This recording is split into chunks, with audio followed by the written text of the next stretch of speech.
let's start with, when I was doing research for the episode, like there is a through line through all of these businesses, which is like they're very traditional businesses set against, I would argue, like very unconventional brands.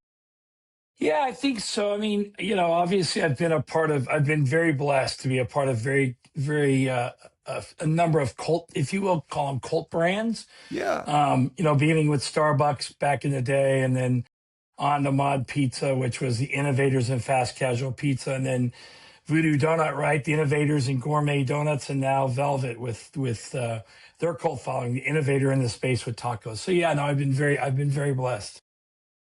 What is it about you? Right. Oh, that's so kind. But That's it so is, right? kind. Because it's again, like I don't think it's the easiest job in the world to create a category of one.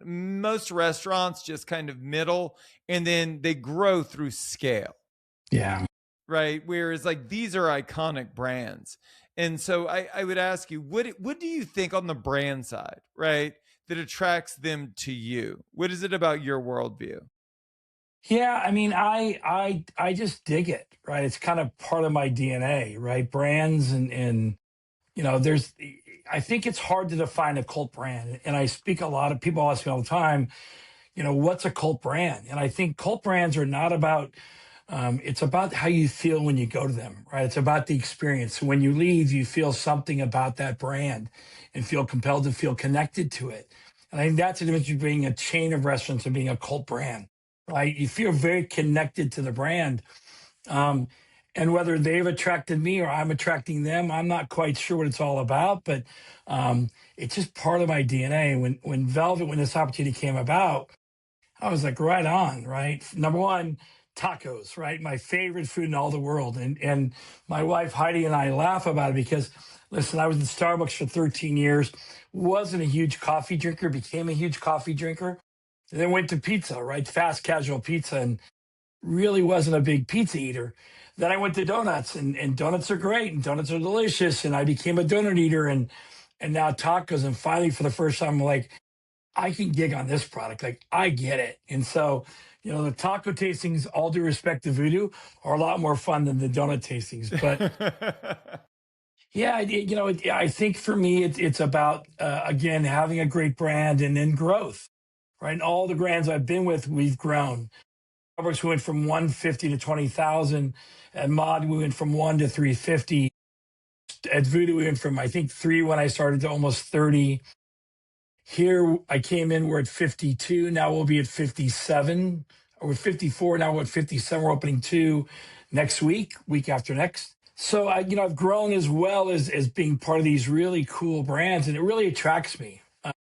When Velvet called, I was like, oh, I dig that brand. Let's go do it. And I'm sure you're always looking for a challenge, right? A way to stretch, a way to Yeah. grow yourself. Well, I would assume still sitting in this core competency, right? The thing that you are best in the world at. Velvet to me is different than everything else you mentioned though, because it's full service, right? In a way that Voodoo isn't, in a way that Starbucks isn't, in a way that Mod isn't. I would argue that when we look at the other big models, there's some experience to it, but these are very much manufacturing businesses, right? Where you wait Yeah. in a queue and then you get a product. Did that excite you about Velvet? Yeah, I mean, we do the same, right? We're still counter service, like you still pick up your product, but we are full service kitchens. There's no Right. denying that. We're a full service model. Everything we make is from scratch. It's a full service kitchen, and it's been years since I've been involved in a full service kitchen. But I would challenge that back when you think about, Voodoo is a full service bakery, right? We made it from Yeah. scratch in house, right? Different, but kind of the same. And I think the reality is it's about finding the right people, right? Giving them the right motivation, pointing them in the right direction, and getting out of their way. Yeah. Right. I think that's part of what I've learned to grow and developing my leadership style is a leader is great when they get out of the way. Right. I'm not impeding it. Right. I'm not trying to change it or challenge people. People are great at what they do. There's this great quote from Howard B.R. The person that sweeps the floor should choose the broom. Yeah. And I I like dig it. that. right? And That's so for good. me, it's that's kind of my mentality, right? I'm not the experts in working in these full service kitchens, but we have a great chef, Chef E. She's an expert, right? Give her some curbs and let her go, right? Try not to get in their way. I think people always challenge. They think rules and stipulations smother creativity. And listen, you're the best at this, right? I don't think it does at all. It makes you more creative Sure. Oh, when you give them some absolutely. You can process to grow it. through constraints. You can absolutely grow through constraints. And I think that's part of it. So yeah, it's a different world, but I know someone that does it really well. I think one more great quote. I think Jack Welch, when he took on GE, someone said to him, "You don't know anything about building a dishwasher. How can you run a company like GE that builds dishwashers?" And he said, "I don't, but I know someone that does." And so I say the same thing, right? I may not be perfect in full service kitchens, but I know someone who is. Well, and how do you is that the core competency? Is that what you get better at over time? Is being able to evaluate like the need set of an operation and then plug in the right people? Is it because you have a big network? Is it because you have a great nose for bullshit? Like, what is it? Right? Yes. I think yes to all of those, right? All of those combined, and I think they take all those skill sets at different time of the growth and development, and in different environments, in different world. It's really being really self-aware. I think sometimes leaders are not very self-aware, and not to hate on anybody or talk bad about anybody, but I think sometimes when you sit in this seat, you start to believe your own clippings, right? You start to believe I have all the answers, and the reality is you don't. The reality is I'm only as good as the person I can call and ask a question of, right? That great quote: "When you're the smartest man in the room or smartest woman in the room, you're in the wrong room." Yeah. That's kind of my DNA, and I challenge myself to think that every day. And so what is your job? Like you wake up in the morning, there's a list, and the thing at the top of the list is what are you always reminding yourself of? What do you need to focus on? Be grateful. Be Really? grateful, and it's okay to make mistakes, right? It's okay to make mistakes. Be grateful and make mistakes. I think in my world, right? I mean, if you're not challenging yourself and challenging our teams to think outside the box and do things and grow from that, right? But be grateful for what we have, because yeah, I get up and the sales are off one day, and I think everyone stopped eating tacos. I'm like, what Yeah. happened? Did I miss something that came out in the news that said tacos are bad for you? And oh my gosh! And then the next day, everyone's buying tacos, right? So you can't get so caught up on day-to-day sales. But yes, they're a key indicator of what's happening in your business. We have a scorecard. That's our scorecard, right? But I have to, for me, it's about being grateful. About being grateful I have somewhere to go, and I've got a great group that works around me, and I've got a great company, and we're making great food, and we're employing 1,500 people. I mean, that for me is one of the most compelling parts of what I do, is that I get to put 1,500 people to work every day, pay their bills, take care of their family, especially at a time today, and we're reading about it. Restaurants are closing. It's hard to find a job. I can't tell you how many times I look on LinkedIn and I get depressed because people are looking for jobs and For sure. opportunities. And so I'm grateful. I'm very You grateful. just, and this struck me last time as a man that works like exclusively within these massive corporate infrastructures. You just don't sound like a corporate overlord to me, Chris. You Oh, just, that's you know, I'll but take it's that as like, a I compliment. don't think they talk like you at Chili's. I've never been in the room, but like, I just assume, that like when you do achieve this level of scale, that a couple of things would happen. Number one, the conversations would become far more data driven, less inspirational, less motivational. And number two, things would just move at a snail's pace. That's what I've seen in the consulting I've done for large companies. Yeah, And you don't yeah. seem like a man that likes to move slow, and you don't seem like a man that wants to follow a blueprint.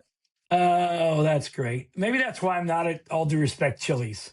Um, maybe I'm not attractive to them and they're not attractive to me. Um, I as we talked about last time we were together, I'm just me. I'm Chris, right? If I send you an email, you're not getting an auto signature that says CEO of Velvet Taco. It's going to say Chris. I type it out every time because it reminds me that I'm communicating with someone. So I'm just Chris, and I'm always going to be just Chris. And I I guess it just comes up from growing up in the business that at the end of the day, I don't forget that, you know, by some very lucky turns and some good decisions and some great mentors and all of those, I got to where I got to because I'm blessed and I'm lucky and I took advantage of those opportunities. But never forget, like that's who I was. So, listen, of course there's analytics and we spent a bunch of time on that and strategy, but I'd rather go down to a restaurant and make a taco. And I Yeah. think the team knows that. I'm pretty simple speaking. I've always been that way. I can do with the best of them. But today, I make tacos for a living. There's a lot of really challenging jobs, and making tacos or donuts or pizza or coffee for a living isn't one of them. And so you walk in with that frame into a brand new role. And I would assume the way you got the job, Chris, was like the people over at Velvet were like, we'll have what Voodoo's having, thanks. Right? It's because like you're this thing. Like if you want, if you are of reasonable sizing, you want to get massive, like you're the guy that does that. And you do it without having the brand lose its soul, which is very unique. And we delved into that a lot in the last Yeah, episode. In this episode, the conversation I wanted to have is really around, I've caught you in the relatively early stages of being at Velvet. yeah, And I would ask you, like you came in, what unique value did you see that you could bring to the table? Where did yeah. you see opportunity for improvement? And that's not to shit on what they currently have, right? But it's No. it's an opportunity to say, based on my life experience, this is where we could go from here. Yeah, I think, as you know, in this role, after a number of years and number of growth, and well, Clay was a great leader. Clay did a great job. Built a great brand. Clay is well known in the industry for being a great leader and for building a great brand. And listen, his fingerprints are all over Velvet. There's no doubt about that. And he did a marvelous job with that. But I think to recognize where you're at in your career and what you can and can't do, right? And not that Clay couldn't do this, of course he could. But I think as you grow, every time you take the next step, it's time for maybe a different focus, Sure. right? When you grow up as a human being from elementary school to junior high to high school to college, dynamics change a little bit, right? And the focus changes a little bit. And I think, when they got to 50, and I think for me, this is my sweet spot, right? 50 restaurants, growing, multiple states, lots going on, right? Keep the brand fresh, keep it fresh, keep the passion of where it was.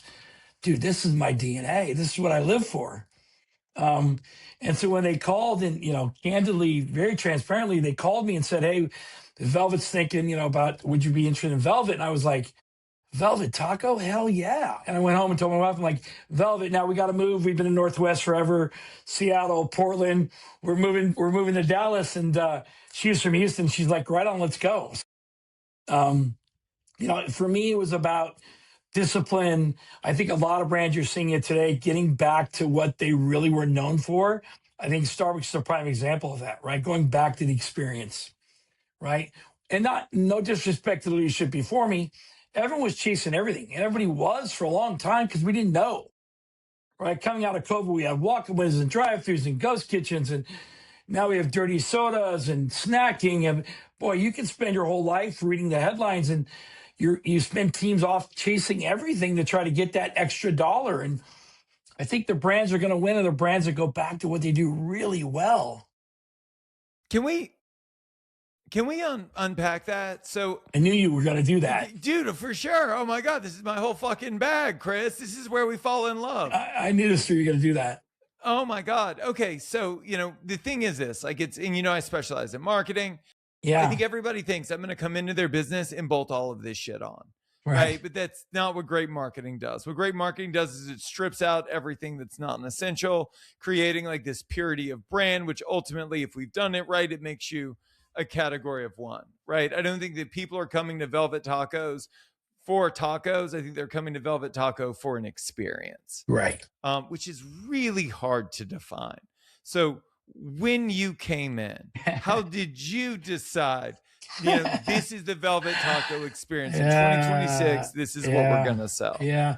Well, first off, I think it's important to recognize I didn't make that decision, right? I asked a lot of questions, from the managers in our stores to the hourly folks who work in our tribe in our stores to our directors of operations, everybody, right? Before I even got her, I asked a bunch of people, send me an email and describe Velvet to me, right? The leadership team, everybody, like give me an elevator speech of how you describe Velvet. And I probably have 50 of those in my inbox from everybody, right? And I read them all and I was like, is there any resonating tone in that?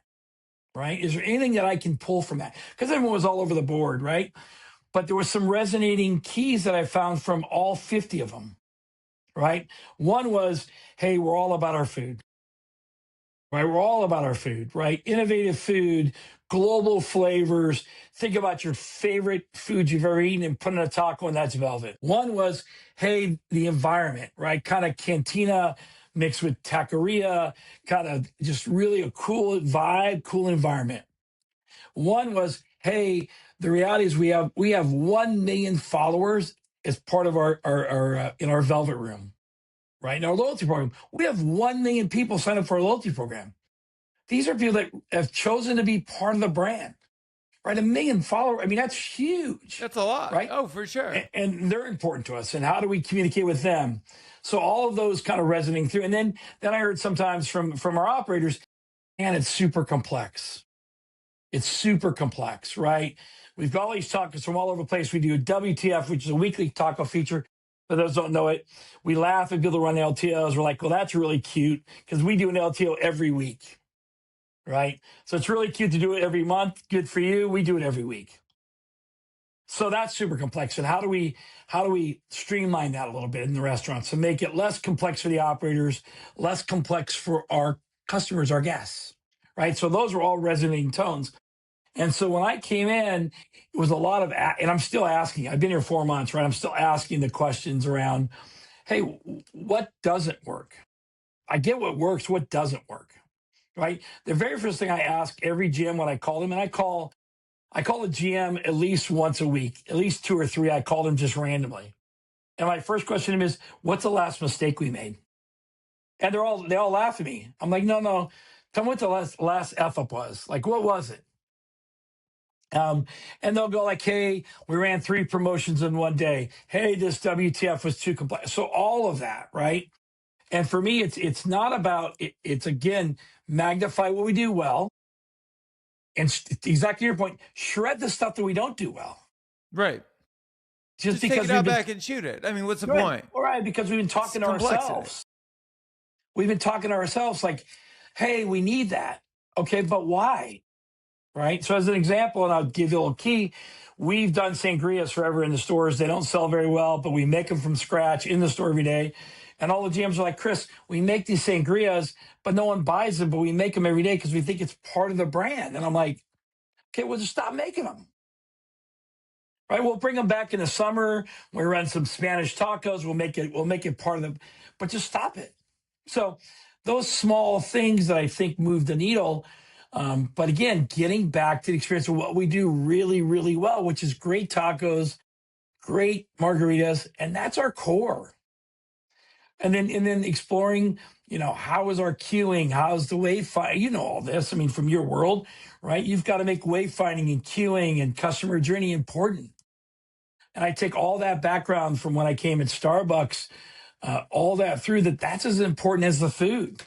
Because if people are uncomfortable when they come in your restaurant, figuring out where to go, they're not coming back. Yeah. So all of that, right? So I think some of it's we're shredding away a lot. And we're learning some things that kind of make sense. I think, and this may get me in trouble, but I think You said that last time too. I know. Well, I know what I said last time to you, and I stand by it. But I think at times we were in high school wearing junior high school clothes still. Yeah. Right. So how do we become that brand that's going to grow to 100 units and maintain the authenticity of who we are? Well, that's the question, right? Are you scaling chaos is really what it comes down to. Yeah. Because even at 50, there's a bunch of stuff that you could just sweep under the rug, right? But at 100, nothing gets swept under the rug. These things have a tendency to compound and metastasize over time. They What do do, you, they do, they do, and we're in 7 states, right? So think about that complexity. And again, working in multiple, and we have one in London that we opened when I first got here. So, and we're in airports now. We're in 2 airports. We're soon to be in 5 airports. So you start layering complexity on the organization. You've got those as well. So sorry, go ahead. I what apologize. is your approach to growth? Like I love airports. I think airports are absolutely amazing. You've got a captive audience with no price sensitivity. More of that, please. What is your approach to growth? Like, are you looking for opportunities like that? Are you considering CPG? Like growth, are you considering catering as a vertical? Like growth can Yeah. mean so many things. You could theoretically, if you had a central focus on catering, knowing how strong Mexican is as a cuisine when it comes to that, I mean, you could double revenues without doubling store locations. Yeah. Yeah. That's fantastic. Great question. I know because you always ask great questions, It's but because I love um, this. and my marketing person would kill me because Brooke, who's really good at what she does, um, doesn't like to find us in the Mexican category, right? We're international. I'm like, yeah, but Sure. we sell, sure, okay, yeah, exactly. I love airports, International tacos. tacos. Yeah. Yes. Yes. But I love airports. We're in both Houston airports. We're soon to be in Atlanta, soon to be in Orlando, soon to be in DFW. I love airports. I think it's a great outlet for us, right? Handheld, great product, Easy. right? Travels Easy, well. eat all of it, right? Eat approachable, has the bar element that we can do really well that goes well with tacos, all of that. So that's an avenue that we are leaning into. Catering, dude, I love catering, and all of us do. Same. All you got to do is read. Listen, I don't follow NRN, all those too much. I do because I want to stay up what's happening. But boy, it represents about 7.5% of our business today. I think it could be 15% of our business, Oh, yeah. At right? a 35% profit margin. It is an untapped revenue, but you have to build the infrastructure for it, You do. right? You can't simply say, okay, well, now we're going to do catering and call the store an order because that Right. works. That works to a point, but how do you scale it? Outbound sales. How do you scale it, right? And so then you have to build the infrastructure to support it, because otherwise what happens is it becomes more complexity for the restaurants. For sure. So your goal is to grow sales and reduce complexity, and you're just adding complexity because now you have more packaging and time limits on it and all of that. So yeah, we are definitely leaning into catering and understanding what that looks like, but building the infrastructure to do it right the right way. Because and I know when you cater and if you do one time wrong, someone gets a bad, and those 20 people at the catering event or at an office all get a bad experience in one shot, Oh, yeah, for sure. Oh, it's and you high don't get them pressure. back. You don't get them back. So I think we have to do it right. We have to do it velvet way. We have to make sure it makes sense. Love catering. CPG isn't something we've really touched on directly. It's not our core competency, right? Know what you do well and do it well. I think that's what we talk about, whether you're in a restaurant trying to do multiple avenues, 15 different desserts or sodas or whatever else. Same thing when you think about the organization focused in different areas, right? You get yourself wrapped around the axle because you're like, well, I'm chasing this shiny penny. Mm-hmm. Here's an opportunity. Let me run with it. And then what happens to the detriment of everyone else? I So, agree. I think we're still learning. The whole AI world. I don't know if you heard of this thing called AI. I Yeah, don't know. I have. I just read an Yeah. article on it. I know. Like, I think the last time we talked, I found out there was an internet and social Yeah, oh, media. yeah, for This time sure. now I've learned about AI, It's grown, Chris. apparently. But how is that going to influence us and the decisions we make and where we go and what we do with our brands? I think all of that's coming to play. And so listen, I think for us, we're going to grow. We're going to grow strategically. We're not growing just for the sake of growing. The store count counts, but as long as they're good, strong restaurants that are enterprise value to them and not simply to get a bigger number, right? And having been in the world where we chase the number in some of my brands in the past, and we were just open restaurants, I think number one, we don't have the time, the money, or the resources to do it any longer. Right. And there's so much competition now, right? I mean, there's so much competition for that. As I say, $20, $25 in hand, $20 in hand, and want a meal. Man, there's a lot of competition for it. Lots. And so we're all chasing the same dollar. So Well, I don't know if how do you reconcile that? So it's, what I worry about in general in life is the messy middle. Right? The things, right? You can be the cheapest or you can be the most expensive, right? You can be the healthiest or the most indulgent. And so, I think that Starbucks sold what they believed was a premium product and premium yeah, experience, right? I think that Mod sold speed. right. I think that Voodoo Donut sells a ultra premium product relative to their vertical. Um, what does Velvet Taco sell? Wait, because Ooh, it's counter style, right?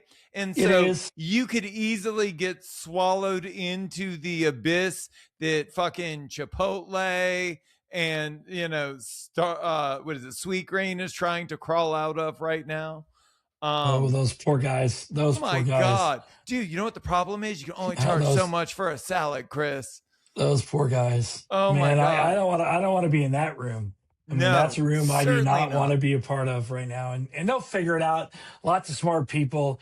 I know a few people over there. There are a lot of really smart people. They'll figure it out. I think for us, we do fall into a little bit more of a premium I agree. um, than the traditional, if you will, fast food QSR. I think we're all trying to figure out, we're all trying to make our own brand, right?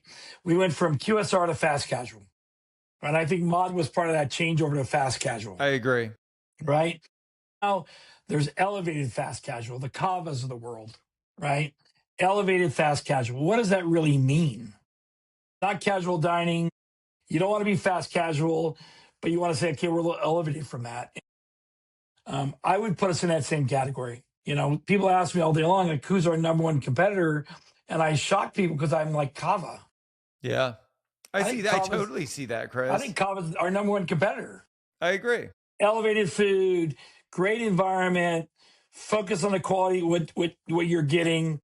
The price is not negligible, but you have to make a decision to spend it. But it's worth what you're paying for it, Sure. right? And so I think, and for me, we're kind of in that world with them. And bless them, I mean, they do a phenomenal job, and they're a great success story. Brent over there has done a marvelous job to bring Mediterranean food to the more forefront and more mainline of what they're doing.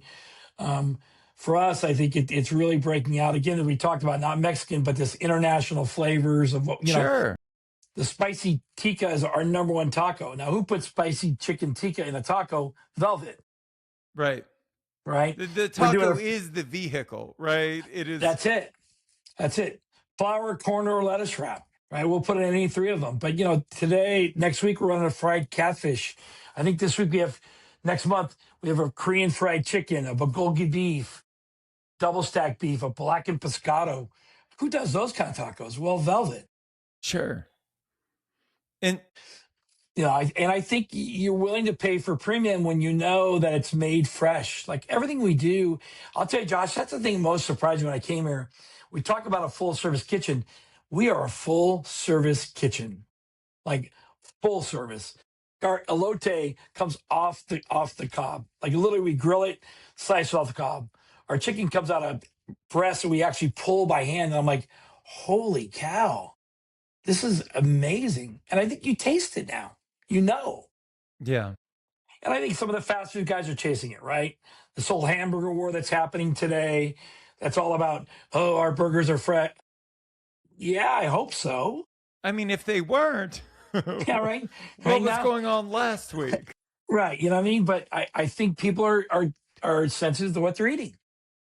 Do you, I think that so what I think Sweet Green suffers from is I think that people are way more likely to spend $19 on a donut or something indulgent than they are on a salad. A salad is just a very utilitarian Yeah. purchase. And so I think that Yeah. there's a ceiling as it relates to price and frequency. in what is a utilitarian purchase. And then I look at Velvet Taco, and I see a similar limitation, but I'd argue it's probably more around cultural bias. That's interesting. So because tacos are supposed to be cheap, right? Yeah. Like there's an amazing concept that was around for years and years in LA called guerrilla tacos. Yeah. A fantastic concept, right? Yeah. The elevating the humble taco into this absolutely amazing thing. And at times the taco based on the ingredients would cost $9 to $11. Right. People would say, I'm not paying that for a taco. Right. But it's cuisine. They'll go to a fine dining restaurant, right, and eat far less food on a far more expensive plate for far more money. Sure. Do you think bias plays a role? Well, I think perception plays a role, right? Bias, perception, I guess you could interchange them. I don't know. Yeah.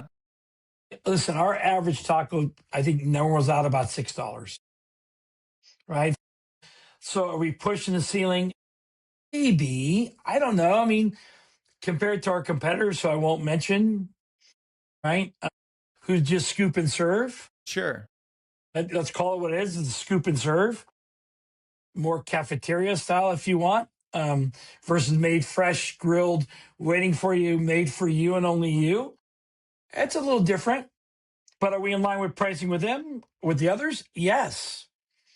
Will we ever be in line with the folks that do it a little bit faster than us, perhaps, and a little bit more on a mass scale? Absolutely not. Absolutely not. And I can't chase that customer. Right? I just can't. And I'm both customer, right? There are times when I want that, all due respect, the really quick serve. I'm super hungry. I'm on a fly. I want that, right? And then there's times when I'm a little more elevated, and then I want a fast casual environment, right? Or I want a more fine dining environment.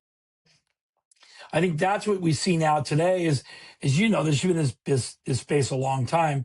There are so many competitors out there today. There are. I mean, even post-pandemic, post-pandemic crush, there's still so many out there and more opening every day. Yeah. Do you think they're more mainline now, though, than in the past? I think, what I think is I think that you're seeing a lot less experimentation and more iteration on what appears to be proven. This is my incrementally different take on something that has been proven to work. Right. Yeah, we used to call it Starbucks line extension. Yeah, absolutely. Right? Absolutely. Right. It's not innovation. Frappuccino was innovation, right? Mocha Frappuccino is line extension. Absolutely. Right. And so for me, exactly to your point, it feels like there's a lot of brands out there, but it feels like a lot of them are just kind of line extensions of other brands, right? I would agree. And not these folks that are kind of, all due respect, back when I was at Mod, fast casual pizza, no one had ever done it before. Sure. So there was this kind of inquisitive, okay, what is that? How can I get a pizza in 3 minutes? All of that, right? And then that got, obviously overwhelmed with brands that came into it, but I'm always challenged when I'm looking today across the enterprise and go, okay, who does something different? Who's bringing something different to the space? Let's talk about that through the lens of LTOs. Yeah. So, especially a weekly LTO. If you were to ask me, and this is the pitch that I have to my clients.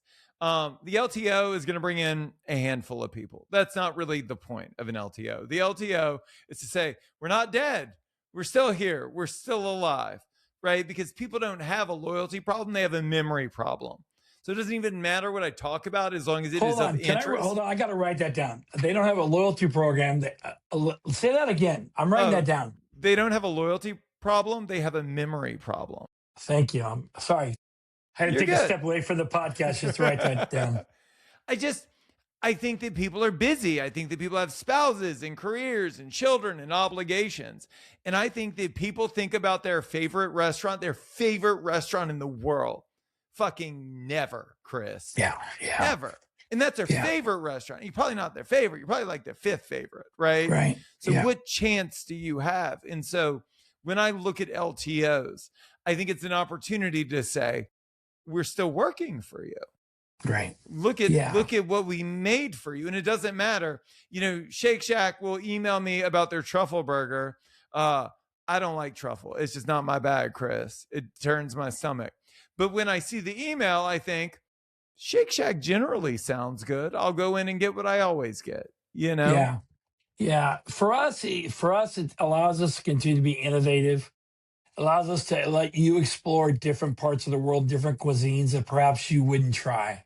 Yeah. Right. So I think, and you're trying it not in a $19 dish, right? You're trying a fried catfish taco. So maybe fried catfish is interest to you, but you're not going to go spend $19 at a full service restaurant to get fried catfish. For sure. But for $6, would you try fried catfish? Like, oh, that sounds interesting. So I think we get a lot of that with the LTOs, where people are willing to explore different parts of the country, perhaps different flavor profiles, as an entree into that. So that's one, and I think that allows us to start dialogue. Right, How start do you dialogue with. Go ahead, how do sorry. you do how do you do market research? So like, we talked about like, I'm looking for the brands that are going well. It's, I envision this scenario where it's like you probably know a ton of other CEOs, right? Well, Um I think there's 50 of us right now that are former Starbucks people that are CEOs of restaurants. So that's my Cisco guy told me that the other day that someone did a query and there was 50 former Starbucks people that are CEOs of restaurants throughout the country. that's a startling statistic. And I think it's a Isn't it? testament to either Starbucks' ability to groom and nurture talent or their ability to acquire talent. Yeah. Um, Sorry, go ahead. Yeah, I know a few. but it's, a bunch of CEOs and I'm sure a bunch of people that are just big and in the big thing, right? And then like, but a lot of the innovation is happening, at the line level in these tiny independents in these really small Yeah. markets. Yeah. And like really cool, exciting stuff. I interview these people. And Yeah. so how do you engage with other people at your level to stay Yeah. kind of in the know in that macro and then in the micro? Like Yeah. what are you doing to stay plugged into what's now and what's next? Yeah, well, the macro is an interesting point. I use my resource and my mentors and people I know in the business probably more than anyone I know. I'm constantly calling them and asking them, "Hey, what are you seeing? Where are you going? Tell me about your sales." Just about everything. And we have this kind of pinky swear that no one's going to tell each other who's talking to who, but kind of pinky swear, let's talk about it. And so I use that a lot. Probably 2 or 3 times a week, I'm talking to somebody somewhere to just discuss that stuff, right? And that's important, right? Because again, when you're the smartest man in the room, you're in the wrong room, right? I'm talking to people that are way smarter than me, way smarter than me, um, and asking them, "Hey, here's what we're thinking. What do you think?" Even growth, like, "Hey, how are you operating in the city? Is it going well? What are the challenges? Can you hire?" So even that stuff, the macro stuff, right? The micro stuff is a little more challenging. And again, I think that's part of the challenge right now because, part of it in the past, you'd go try these great restaurants and quite frankly, you just kind of steal from everybody, Sure. right? And you just go rift on it. Um, and it's harder and harder to find those small folks that are being innovative, that are willing to step outside the box because we're all driven by profit, right? Right. And they're all driven by growth. And they know if they don't grow, they're stagnant, which means they need to be profitable so they can get investment, so they can grow. So they're less willing to step outside the box as much as others, whether it be marketing or product or the look and feel, all of those things, right? Before I would be, I drive around the country, I'd be traveling and I go try a new restaurant. I'm like, I've never seen this guy before. Who are they? And they're a very local, regional chain, and they're doing something really cool. There's a concept called Rice Box out of Houston. I don't know if you know them. I don't. They're kind of they're sort of like Blade Runner slash with Star Wars. It's kind of a really cool like downtown Tokyo vibe, right? And I love it just because the feel when you walk into restaurants is kind of cool. Their food's great, but it's more about the environment that I'm digging Sure. on, right? One of the things, it's funny, I riffed on Velvet had this saying, we still do open late, right? Well, I riffed on that. I stole it to Voodoo. We put open almost 21 hours. Mm-hmm. almost 24 hours, right? Open almost Mm. 24 hours. So you constantly go around, you steal in the past, and that's my concern as we grow in the restaurant industry. Where are those people, Sure. right? They're joining these big conglomerates of groups that are units or sorry functions and multi brands, right? I think that's what we talked about before. That's one of my fears. 20 years from now, we're all going to be working for the same equity group, just under different brands. Right, but the problem with it is, and you see it today, the fundamentals are different. I was just talking with another entrepreneur. He's got an ice cream concept, Vin Lewin, that has scaled Yeah, dig massively. it. Right, he's doing really really cool stuff, and he goes, for us, the balance sheet is the priority, right? there's money, and that we're actually able to run this, and he goes, which is counterintuitive, because today it's not about how much money you make, it's about how much money you spend to achieve a level of growth. And so, like, as someone that is big, working with big people, I mean, can that last forever? Can it even last much longer? Yeah. Yeah. As long as there's money to spend. Yeah, I mean, listen, one of the things I say here, and I'm not ashamed of it, we're a proud for-profit company, For sure, as it should right? be. And I think sometimes that gets hidden in the messaging. Right now, that's not an external message, right? That's an internal message.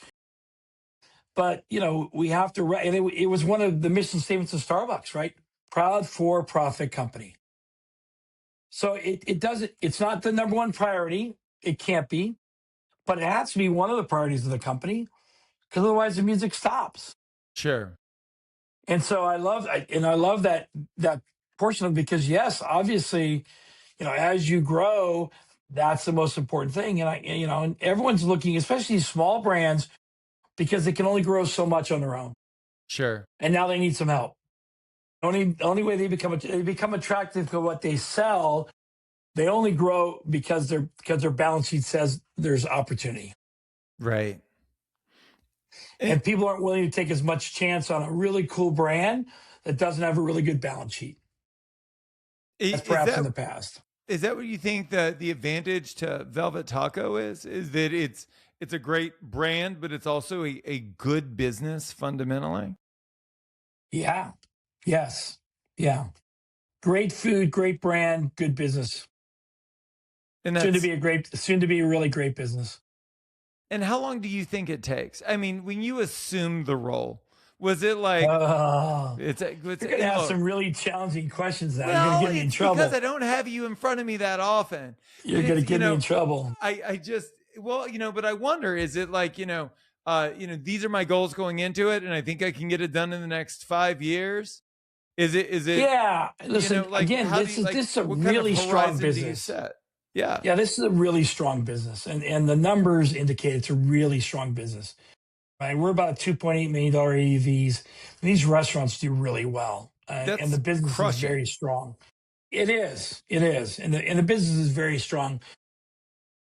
But I think for me, it's where's that next plateau? Right. Okay. So now we're at 50. And you know this. 1 to 50 is hard, really hard. You can make a lot of mistakes along the way, but you can course correct pretty quickly, right? Once you get to 50, when I get the train turned, it's hard to turn it back, Sure. right? And so now you have to be much more strategic in everything we do, in our site selection, and the restaurants we choose, and the people we hire, what we're promoting, all of that. We have to be much more strategic and understand the impact to the brand when you make those mistakes. So for me, listen, I've been doing this 40 plus years, not to age myself. Third in with Starbucks and Mod and Voodoo. I don't know. Listen, I'm not, it's that incremental movement, right? This is a broad change. This is a good business, great brand, right? It's just those small incremental things that you need to do to make it move a little bit better, right? And so I think that's the challenge sometimes when you come into a business like this is I'm not looking to move huge boulders. Sure. I'm looking to make incremental changes that make it less complex, a better experience, financially more sound, all of those 100%. things, more consistent. So those highs and lows have less impact. right? That's my job today. My That's job is not not to build a sexy. business. That's not sexy, Chris. Yeah, it's not as sexy as going from 1 to 350 or 3 to 30, but now it's about incremental movement and helping us grow and determine what's our flight path look like, right? With Which those is incremental scary, changes. right? I mean, even building out a cheap restaurant today costs $1 million. Dude. It's just, it's insane. And I so was at a conference the other day, and I'm just going to give you this quick story because you know me and stories. I was at a conference the other day, speaking at a conference, and someone said to me, "What's the advice you'd give to someone starting a restaurant group today?" And my comment was, "Don't do it. Don't do it. I get it. Just don't It's do hard. it. Right? Find something else. Collect cards. Collect. I don't know. Go into crypto. Do something else." No, because I think you have to stay authentic. And I think the challenge is right now, it's hard to be authentic when you're chasing everything and consumers are telling you they want everything. And how do you stay authentic and true to who you are? Sure. Knowing it's the right path. Right? Knowing it today, it's the right path. The question that I asked you at the end of the last conversation was like, what can I steal from you? And I love that question, but I have a different one for you today. Yeah. Okay. You have mentors and you mentor a lot of people as well. And so I would ask you, what is the lesson that you are constantly reminding yourself of? And as I'm sure an extension of that, what is the lesson that you're constantly reminding your mentees of?